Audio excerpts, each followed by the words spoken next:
One. Impact.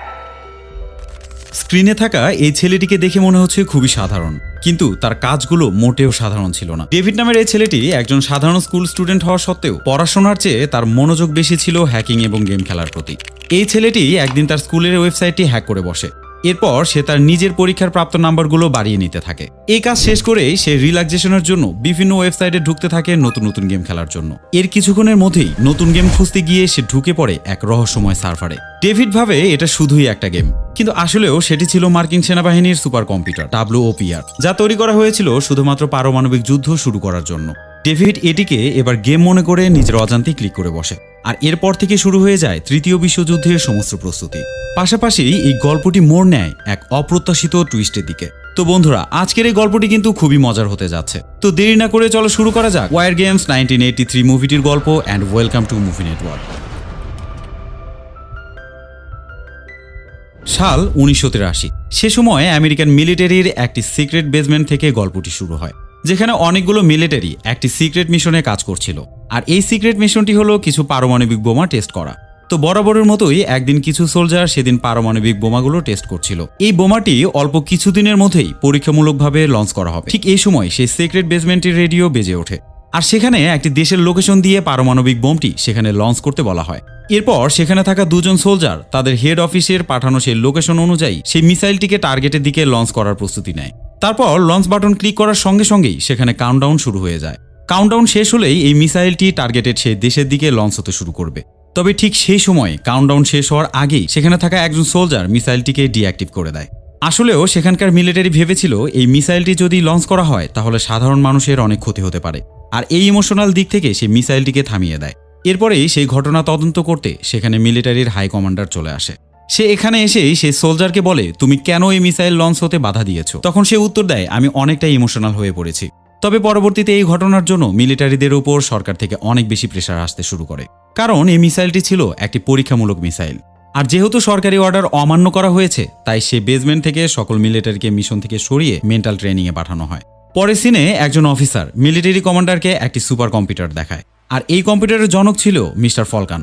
ফলকানের বানানো এই কম্পিউটারটি ছিল খুবই পাওয়ারফুল, আর এই কম্পিউটারের কাজই ছিল বিভিন্ন দেশের সাথে ওয়ার গেমস খেলা। আর এই কম্পিউটারটি যে কোনো যুদ্ধ পরিস্থিতিতে যুদ্ধ জেতার সমাধান বের করতে পারত। সে সময় সেখানে থাকা সকল অফিসার সিদ্ধান্ত নেয়, যেহেতু আমাদের সোলজার পারমাণবিক বোম লঞ্চ করতে ইমোশনাল হয়ে পড়েছে, তাই এখন থেকে যুদ্ধের পুরো দায়িত্ব থাকবে এই সুপার কম্পিউটারের হাতে। মানে এখন থেকে আমাদের দেশের উপর যে কেউ হামলা করে বসলে এই সুপার কম্পিউটার সেই দেশকে শনাক্ত করে তার উপর নিউক্লিয়ার বোম চালানো শুরু করবে। তো যাই হোক, এইভাবে পুরো দেশের নিউক্লিয়ার বোমের সে দায়িত্ব পড়ে যায় সেই কম্পিউটারের উপরে, যার না আছে কোনো মানসিক শক্তি, না আছে কোনো ইমোশন। গল্পের এই মুহূর্তে আমরা দেখতে পারি ডেভিড নামের সেই ছেলেটিকে। ডেভিড তার শহরের স্কুলে পড়াশোনা করত। আমি তো আগেই বলেছি, পড়াশোনার ফাঁক দিয়ে সে কম্পিউটার গেমস খেলতে খুবই পছন্দ করত। পাশাপাশি হ্যাকিংও তার কাছে খুবই ভালো লাগার একটি বিষয় ছিল। তাই স্কুল শেষ হওয়ার পর পুরো সময়টাই সে কম্পিউটারের সাথে কাটিয়ে দিত। গেমসের পাশাপাশি সে কিছু হ্যাকিং টুলস নিয়ে ঘাটাঘাটি করত, যেন সে গেমস খেলার জন্য ফ্রিতে সাবস্ক্রিপশন পেতে পারে। এমন হালকা পাতলা হ্যাকিং শিখতে শিখতে একটা সময় হ্যাকিং সম্পর্কে তার মোটামুটি ভালোই অভিজ্ঞতা হয়ে যায়। এরপর একদিন সকালে ঘুম থেকে উঠেই ডেভিড গেমস খেলতে শুরু করে, যার ফলে সেদিন তার স্কুলে যেতে অনেক দেরি হয়ে যায়। আর যখনই সে বুঝতে পারে তার স্কুলের টাইম পার হয়ে যাচ্ছে, ঠিক তখনই তাড়াহুড়ো করে স্কুলের দিকে রওনা হয়। তারপরে এক দৌড়ে সে ক্লাসে ঢোকার পরে তার টিচার তাকে বলে, তুমি বায়োলজিতে ফেল করে বসেছো। কি আর করার, সে তখন তার পরীক্ষার খাতাটি নিয়ে বসে পড়ে। একটু পরেই সে টিচার ডেভিডের বন্ধু জেনিফারকে বলে, তুমিও তো বায়োলজিতে ফেল করেছো। টিচারের এই কথা শোনা মাত্র ডেভিড তার টিচারকে একটি বাজে মন্তব্য করে বসে, যার ফলে সেই টিচারটি ডেভিডের নামে হেড টিচারের কাছে একটি অভিযোগ দেয়। এরপর তার হেড টিচার তাকে রুমে ডেকে নিয়ে যায়। সেখানে গিয়ে ডেভিড তার হেড টিচারের জন্য অপেক্ষা করতে থাকে। হেড টিচারের রুমে থাকা অবস্থায় সে তার স্কুলে থাকা একটি কম্পিউটারের পাসওয়ার্ড পেয়ে যায়। এরপর পাসওয়ার্ডটি নিয়েই সে সেখান থেকে বেরিয়ে আসে। এরপর ডেভিডের বন্ধু জেনিফার তাকে সাইকেলে করে বাড়িতে পৌঁছে দেয়।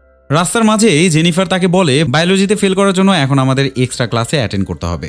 কিন্তু এই সময় ডেভিড তাকে বলে, আমি এক্সট্রা কোনো ক্লাসই করতে পারবো না। জেনিফার যখন ক্লাস না করার কারণ জানতে চায়, তখন ডেভিড জেনিফারকে তার রুমে নিয়ে যায়। তারপর সে তার রুমে থাকা কম্পিউটার ওপেন করে তার স্কুলের সেই ওয়েবসাইটে প্রবেশ করে। এরপর স্কুল থেকে নিয়ে আসা সেই পাসওয়ার্ডের মাধ্যমে ডেভিড তার স্কুলের ওয়েবসাইটটিকে নিজের কন্ট্রোলে নিয়ে নেয়। এরপর সে তাদের রেজাল্ট শিট ওপেন করে। তারপর সে জেনিফারের F গ্রেডকে C গ্রেডে এডিট করে ফেলে। কিন্তু এই সময় জেনিফার তাকে বলে, এসব কোনোভাবেই করো না, আমি কোনো ঝামেলা চাই না। এটা বলে জেনিফার সেখান থেকে চলে যায়। জেনিফার চলে যাওয়ার পরে ডেভিড জেনিফারের রেজাল্ট শিট আবারও এডিট করে ফেলে। সে এবার জেনিফারের C গ্রেডকে আবারও A গ্রেডে উত্তীর্ণ করে দেয়। পরদিন ডেভিড যখন কম্পিউটার গেমস খেলছিল, তখন সে প্রোটোভিশন কোম্পানির কিছু নিউজ দেখতে পারে। সেখানে বলা হয়েছে খুব তাড়াতাড়ি তারা মার্কেটে কিছু নতুন গেম ছাড়বে। আর তোমরা তো জানোই ডেভিড পুরোপুরি গেমসের প্রতি উইক ছিল, যার ফলে এই নিউজ দেখে সে খুবই উত্তেজিত হয়ে পড়ে। ডেভিড তখন ভাবতে থাকে গেমসগুলো রিলিজ হওয়ার আগেই সে যে কোনোভাবে হোক এই গেমসগুলো খেলবে। তাই সে কোনো রকমে প্রোটোভিশন কোম্পানির কন্ট্যাক্ট নাম্বার জোগাড় করে ফেলে। তারপর ডেভিড সেই নাম্বারগুলো তার কম্পিউটারে টাইপ করে। সে সময় ডেভিড সেই নাম্বারগুলো দেখেই বুঝে যায় সেই কোম্পানি কোন এরিয়াতে আছে। এরপর ডেভিড তার কম্পিউটারের সাহায্যে সেই এরিয়ার সবগুলো সিকিউরিটি ব্রেক করার চেষ্টা করে, যেন সে খুব সহজেই প্রোটোভিশন কোম্পানির পার্সোনাল কম্পিউটারগুলোতে প্রবেশ করতে পারে। তারপর সে সেই গেমসগুলোর প্রোগ্রাম হ্যাক করে, যেন খুবই দ্রুত সে নিজের কম্পিউটারে এগুলো খেলতে পারে। এরপরেই ডেভিড সেই কোম্পানির কম্পিউটারগুলোর আইপি অ্যাড্রেস খুঁজতে শুরু করে। পরের দিন ডেভিড যখন তার রুমে বসে গেমিং করছিল, তখন তার কাছে জেনিফার চলে আসে। জেনিফার তখন ডেভিডকে বলে, আমার পরীক্ষার গ্রেড তুমি আবারও পরিবর্তন করে এই গ্রেড বানিয়ে দাও। ডেভিড তখন জেনিফারের দিকে তাকিয়ে বলে, আমি জানতাম তোমার সিদ্ধান্ত পরিবর্তন হবে, তাই আমি আগে থেকেই গ্রেডের পরিবর্তন করেই রেখেছি। ডেভিডের এই কথা শুনে জেনিফার খুবই খুশি হয়ে যায়। এর কিছুক্ষণের মধ্যে জেনিফার এবং ডেভিড নিজের রুমে এসে বসে। তখন ডেভিড জেনিফারকে বলে, আমার কম্পিউটার এখন প্রোটোভিশন কোম্পানি কম্পিউটার আইপি অ্যাক্সেস করেছে, আর আমি এটা করেছি যেন আমি তাদের বানানো কিছু গেমস রিলিজ হওয়ার আগেই খেলতে পারি। ঠিক তখনই ডেভিডের কম্পিউটার প্রোটোভিশন কোম্পানির একটি কম্পিউটারের আইপি অ্যাড্রেস বের করে ফেলে। ডেভিড সঙ্গে সঙ্গে সেই কম্পিউটারে প্রবেশ করে। সেখানে প্রবেশ করতেই ডেভিড বিভিন্ন গেমসের তালিকা দেখতে পায়, কিন্তু দুর্ভাগ্যবশত সেই গেমসগুলো ওপেন করার সঙ্গে সঙ্গে লগ ইন পাসওয়ার্ড চেয়ে বসে। কিন্তু সেই সময় ডেভিডের কাছে কোনো পাসওয়ার্ডই ছিল না। তাই ডেভিড সোজা চলে যায় তার এক বন্ধুর কাছে, যে বন্ধু তাকে কম্পিউটার সম্পর্কে অনেক তথ্যই জানিয়েছিল। সেখানে যাওয়ার পরে ডেভিড তার সেই বন্ধুকে প্রোটোভিশন কোম্পানির সেই গেমসগুলোর লিস্ট দেখাতে থাকে। সেগুলো দেখার পর ডেভিডের বন্ধু তাকে বলে, সেখানে থাকা সবগুলো গেমস মিলিটারি ট্রেনিং এর উপর বানানো হয়েছে। প্রোটোভিশন সাধারণত এইসব গেমস কিন্তু বানায় না, তবে এবার এগুলো বানিয়েছে, হয়তো এই গেমসের সার্ভার এখন মিলিটারিদের আন্ডারই রয়েছে। ডেভিড তার বন্ধুর কাছে এসব কথা শোনার পর সে তাকে বলতে থাকে, যেভাবেই হোক এই গেমসগুলো আমি খেলতে চাই, তুমি শুধু আমাকে এটা বলো লগ ইন পাসওয়ার্ড ছাড়া আমি এই গেমগুলো কিভাবে খেলতে পারবো। ডেভিডের এমন কথা শুনে তার বন্ধু তাকে বলে, আমরা যখন কোনো কিছুতে পাসওয়ার্ড বসাই তখন তার একটি ব্যাকডোর রাখি, যেন বিপদের সময় সেখান দিয়ে পাসওয়ার্ড বাইপাস করা যায়। আর সেই বাইপাস পাসওয়ার্ড হয় মূলত কোনো নাম অথবা নাম্বার। ডেভিড তখন তাকে বলে, আমি কিভাবে সে নাম জানতে পারবো। ঠিক সেই সময় ডেভিডের পাশে থাকা অন্য এক ব্যক্তি বলে, তুমি যে গেমসগুলো নিয়ে এসেছো সেগুলো ইনভেনশন করেছে ফলকান নামের একজন ব্যক্তি, হয়তো ফলকান তোমাকে এই ব্যাপারে সহযোগিতা করতে পারে। এরপর থেকেই ডেভিড ফলকানের ব্যাপারে রিসার্চ করতে শুরু করে। রিসার্চ করার সময় সে অনেকগুলো নাম্বার এবং নামও খুঁজে পায়, আর সেগুলো খুঁজে পাওয়ার সঙ্গে সঙ্গে ডেভিড এগুলোর মাধ্যমে সেই গেমসগুলোকে বাইপাস করার চেষ্টা করে, কিন্তু কোনোভাবে সে সফল হতে পারছিল না। আর এভাবেই 7টি দিন পার হয়ে যায়। এরপর একদিন জেনিফার ডেভিডের সাথে তার বাড়িতে দেখা করতে আসে, কারণ ডেভিড গত 7 দিন যাবৎ স্কুলে যায় না। ডেভিডের বাড়ি আসার পর জেনিফার জানতে পারে ডেভিড এখনো পর্যন্ত সেই গেমগুলো নিয়েই রিসার্চ করছে। ডেভিড জেনিফারকে জানায়, আমি মিলিটারির বেসমেন্টের সিকিউরিটি সিস্টেম হ্যাক করার চেষ্টা করছি। জেনিফার তখন তাকে বলে, কয়েকটা গেমের জন্য তুমি এতটাই বেপরোয়া হয়ে গেছো। ডেভিড উত্তরে জানায়, এগুলো কোনোভাবেই সাধারণ গেমস না। ফলকান তার গেমসগুলোকে এমনভাবে প্রোগ্রাম করেছে যেন কেউই এই গেমসগুলো জিততে না পারে। তারপর ডেভিড জেনিফারকে ফলকান সম্পর্কিত কিছু রিসার্চ পেপার দেখায়। সেগুলো পড়তেই জেনিফার ফলকানের ছেলে জোসুয়ার মৃত্যু সম্পর্কে জানতে পারে। আর এই বিষয়টি যখনই ডেভিড জানতে পারে তখনই ডেভিড ভাবে জোসুয়াই হয়তো সেই গেমসের বাইপাস পাসওয়ার্ড হতে পারে। তাই সে এই পাসওয়ার্ড দিয়ে আবারও চেষ্টা করে, আর এবার ডেভিড সফলতার সাথে সেই ওয়েবসাইটে প্রবেশ করতে পারে। তার মানে ডেভিড এখন মিলিটারি বেজের একটি কম্পিউটারের পুরোপুরি অ্যাক্সেস পেয়ে গেছে। আর বন্ধুরা, ডেভিড যে কম্পিউটারের অ্যাক্সেস পেয়েছিল সেটাই ছিল সেই সুপার কম্পিউটার, যে কম্পিউটারের কথা তোমাদেরকে গল্পের শুরুতেই বলে এসেছি। আর তোমরা তো জানোই সেই সুপার কম্পিউটারে মহাশক্তিশালী পারমাণবিক বোম রিলিজ করার ক্ষমতা দেওয়া হয়েছে। আর এখন ডেভিড পেয়ে গেছে সেই সুপার কম্পিউটারেরই অ্যাক্সেস। তার মানে বোঝাই যাচ্ছে গল্পের পরবর্তী অংশগুলোতে বিশাল ধামাকা অপেক্ষা করছে। তো এরপরের সিনে ডেভিড তার কম্পিউটার দিয়েই সেই সুপার কম্পিউটারে থাকা এআইয়ের সাথে কথা বলতে থাকে। তবে এখানে একটি অদ্ভুত ঘটনা ঘটে। এই কম্পিউটার প্রোগ্রামটি ডিজাইন করেছিল ফলকান নিজেই, তবে ফলকান এখন আর বেঁচে নেই। তাই ডেভিড যখন সেই সুপার কম্পিউটারের এআইয়ের সাথে কথা বলছিল তখন সেই সুপার কম্পিউটারটি ভেবে নিয়েছিল ডেভিড হয়তো তার নির্মাতা ফলকান নিজে। এ সময় সেই সুপার কম্পিউটারের এআই ডেভিডকে ফলকান ভেবে বলে, আপনি তো অনেক আগেই মারা গিয়েছিলেন। ডেভিড তখন এই প্রশ্নের উত্তরে বলে, অনেক সময় ডেটা এন্ট্রি করার সময় তো ভুল হয়, আর এই ভুলের কারণেই তুমি ভেবেছিলে যে আমি মারা গেছি। আর এইভাবে তাদের মতো কথোপকথনের পরে সেই সুপার কম্পিউটার ডেভিডকে ফলকান ভেবে নেয়। তো যাই হোক, ডেভিড তখন সেই সুপার কম্পিউটারকে প্রোটোভিশনের সেই গেমসগুলোকে সাজেস্ট করতে বলে। সুপার কম্পিউটার তখন ভাবে ফলকান হয়তো তাকে ট্রেনিং করার উদ্দেশ্যেই সেই গেমসগুলো খেলতে চাচ্ছে। আসলে তো সেখানে ফলকান ছিলই না, সেখানে তো ছিল ডেভিড। এরপর বেচারা এআই ডেভিডকে কিছু গেমস সাজেস্ট করে, আর এ সময় ডেভিড সেখান থেকে মিসাইল রিলেটেড একটি গেম বেছে নেয়। এরপর সেই সুপার কম্পিউটার ডেভিডকে একটি ম্যাপ দেখায়। তারপর সে তাকে বলে এখান থেকে যে কোনো একটি লোকেশন বেছে নিতে যেখানে সে এই মিসাইলটি ফেলবে। ডেভিড তখন সেই ম্যাপ থেকে রাশিয়া বেছে নেয়, আর এরপরেই ডেভিড সেই মিসাইলকে ট্রেনিং মোডে নিয়ে যায়। ঠিক তখনই আমেরিকান ডিভাইস সিস্টেমে রাশিয়ার তরফ থেকে নিউক্লিয়ার মিসাইল হামলার অ্যালার্ম বেজে ওঠে, যার মানে হচ্ছে এআই উল্টোপাল্টা সিগন্যাল দিতে শুরু করেছে। তখন অফিসে থাকা সবাই বিষয়টি নিয়ে খুবই উত্তেজিত হয়ে পড়ে। আর তখনই সেই সুপার কম্পিউটারের সিকিউরিটি নিয়ে কাজ করা কিছু লোক মিলিটারি কমান্ডারকে বলে কেউ একজন আমাদের সুপার কম্পিউটারকে হ্যাক করে ফেলেছে। সে হ্যাকারটি এখন আবার মিসাইল লঞ্চ করার সিদ্ধান্ত নিচ্ছে, যেটা কিনা এখন ট্রেনিং মোডে রাখা আছে। আমরা সেই হ্যাকারকে ধরার অনেক চেষ্টা করছি, কিন্তু যখনই তাকে ট্র্যাক করতে গিয়েছি ঠিক সেই মুহূর্তে সে কম্পিউটার বন্ধ করে ফেলেছে। তাই আমরা শুধুমাত্র হ্যাকারের এরিয়া ডিটেক্ট করতে পেরেছি। আর এভাবেই 2 দিন পার হয়ে যায়। 2 দিন পরে দেখা যায় ডেভিড সেদিন তার বাবাকে কিছু সাহায্য করতে গিয়ে তার কম্পিউটার বন্ধ করেছিল, যার ফলে সেদিন মিলিটারিরা তাকে ট্র্যাক করতে পারেনি। তো যাই হোক, সেদিন ডেভিড টিভিতে কিছু নিউজ দেখতে পায়, যেখানে কিছু মিলিটারি বলছে 2 দিন আগে আমাদের এখান থেকে কিছু মিসাইল লঞ্চ হতে যাচ্ছিল, কিন্তু সেটা আমাদের মাধ্যমে না, এটা কিছু যান্ত্রিক ত্রুটির কারণে হচ্ছিল। তবে আমরা সেগুলোকে এখন পুরোপুরি সমাধান করেছি, এখন আর কোনো ভয়ই নেই। কিন্তু এদিকে ডেভিড যখন টিভিতে এই নিউজ দেখতে পারে তখন সে বুঝতে পারে 2 দিন আগে যেটা সে গেমস মনে করেছিল সেটা আসলেও কোনো গেমস ছিল না, সেটা সত্যিকারের মিসাইল ছিল। ওদিকে জেনিফার সেম নিউজটা দেখে সেও বুঝে ফেলে, তাই সে ডেভিডকে কল করে বলে তোমার ওই গেম তো শহরে মহা গ্যাঞ্জাম বাজিয়ে দিত। ডেভিড তখন ভয়ে ভয়ে তাকে বলে মিলিটারিরা হয়তো আমাকে খুঁজছে। তবে সেই সময় জেনিফার ডেভিডকে বলে যদি মিলিটারি তোমাকে খুঁজতই তাহলে এতক্ষণে তারা তোমাকে ধরে ফেলতো। এরপর ডেভিড জেনিফারের কল কেটে দিয়ে নিজের রুমে চলে যায়। তারপর সে তার কম্পিউটারের সাথে থাকা টেলিভিশনের কানেকশন ডিসকানেক্ট করে দেয়, যেন সেই সুপার কম্পিউটার কোনোভাবেই ডেভিডের সাথে আর যোগাযোগ করতে না পারে। তবে দুর্ভাগ্যের বিষয়টা এই যে এতে কোনো কাজই হয় না। পরবর্তীতে ডেভিড যখনই তার কম্পিউটার চালু করে ঠিক তখনই সেই সুপার কম্পিউটার ডেভিডের কম্পিউটারের সাথে অটোমেটিক্যালি কানেক্ট হয়ে যায়, আর এর ফলে মিলিটারির ডিফেন্স সিস্টেম খুব সহজে তার লোকেশন খুঁজে পায়। এরপরেই কিছু এফবিআই এজেন্ট এসে ডেভিডকে তাদের অফিসে তুলে নিয়ে যায়। সেখানে যাওয়ার পরেই ডেভিডকে সবাই নানা প্রশ্ন জিজ্ঞেস করতে থাকে, কিন্তু ডেভিড তাদেরকে বলে আমার কোনো দোষই নেই, আমি এটাকে গেম মনে করে হ্যাক করে ফেলেছিলাম, আমি বুঝতেই পারিনি যে এটা গেম ছিল না। কিন্তু সেখানকার কেউই ডেভিডকে কোনোভাবেই বিশ্বাস করতে পারছিল না। একটু পরেই মিলিটারি ডিফেন্স সিস্টেম জানতে পারে কোনো এক হ্যাকার তাদের নিউক্লিয়ার মিসাইলের কোডগুলো হ্যাক করার চেষ্টা করছে। আসলেও সেখানকার কেউই বুঝতেই পারছিল না যে মিলিটারি বেজে থাকা সেই সুপার কম্পিউটার নিজে নিজেই নিউক্লিয়ার মিসাইলের কোড সন্ধান করছে। সে সময় কোনো মিলিটারি জানতোই না যে তাদের কাছে থাকা সেই কম্পিউটারটি এত বেশি অ্যাডভান্স এবং শক্তিশালী ছিল। এদিকে আমেরিকান মিলিটারি টিম ভাবছে রাশিয়া হয়তো তাদের ওপরে আক্রমণ করার জন্য পরিকল্পনা চালাচ্ছে, তাই তখন আমেরিকান সেনারা তাদের নিরাপত্তা ব্যবস্থাকে আরও বেশি অ্যাডভান্স করে তোলে। অন্যদিকে আমরা দেখতে পারি ডেভিড সেই মিলিটারি বেজের একটি কম্পিউটার থেকে আবারও সেই সুপার কম্পিউটারের সার্ভারে লগ ইন করতে থাকে। সে সময় সেই সুপার কম্পিউটার ডেভিডকে ফলকান ভেবে বলে আপনি এতদিন কোথায় ছিলেন। এছাড়াও সেই এআই ডেভিডকে বলে আগে তো আপনি সিক্রেট ডাটা দিয়ে লগ ইন করতেন, কিন্তু এবার আপনি সেই সিক্রেট ডাটাগুলো ইউজ করলেন না কেন। এআইয়ের এমন কথা শুনে ডেভিড মনে করতে থাকে ফলকান এখনো পর্যন্ত হয়তো বেঁচে আছে, তাই সে ফলকানের সেই সিক্রেট ডেটা সম্পর্কে এআইকে নানাভাবে প্রশ্ন করতে শুরু করে। এআই তখন ডেভিডকে সকল সত্যি জানিয়ে দেয়। ঠিক এই সময়ে সেখানে কিছু মিলিটারি এসে ডেভিডকে আবারও ধরে নিয়ে যায় অন্য একটি রুমে বন্দি করার জন্য। এবার সেই রুমের দরজা তারা পাসওয়ার্ডের মাধ্যমে বন্ধ করে দেয়। এরপর ডেভিড সেই রুমে বন্দি অবস্থায় পুরো রুম তল্লাশি করতে শুরু করে। তখনই সেখানে সে একটি টেপ রেকর্ডার খুঁজে পায়। এরপর সে সেই টেপ রেকর্ডারটিকে দরজায় থাকা লকের সাথে কানেক্ট করে দেয়।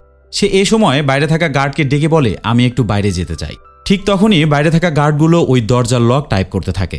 তখন সেই পাসওয়ার্ডের সাউন্ড টেপ রেকর্ডারটিতে রেকর্ড হয়ে যায়। পরবর্তীতে ডেভিডকে আবারও সেই রুমে বন্দি করে রাখা হয়। তবে সে সময় ডেভিডের সেই টেপ রেকর্ডারের সেভ হওয়া সেই সাউন্ডের মাধ্যমে ওই রুমের দরজা সে খুলে ফেলে।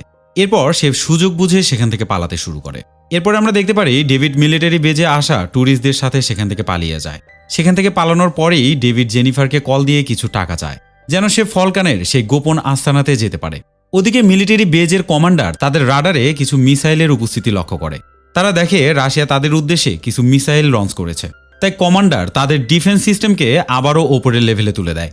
এমনকি 2টা ফাইটার প্লেন পাঠিয়ে দেয় সেই মিসাইলের লোকেশনের উদ্দেশ্যে। তবে ফাইটার প্লেন 2টি সেই লোকেশনে গিয়ে কোনো মিসাইলই খুঁজে পায় না। সে সময় মিলিটারি কমান্ডার কোনোভাবেই বুঝতে পারছিল না এসব কি হচ্ছে তাদের সাথে। আসলেও এগুলো সিগন্যাল আসছিল সুপার কম্পিউটারের মাধ্যমে, যেটা কেউ বুঝতেই পারছিল না। এরপরের সিনেই ডেভিড এবং জেনিফার একটি লোকেশনে দেখা করে।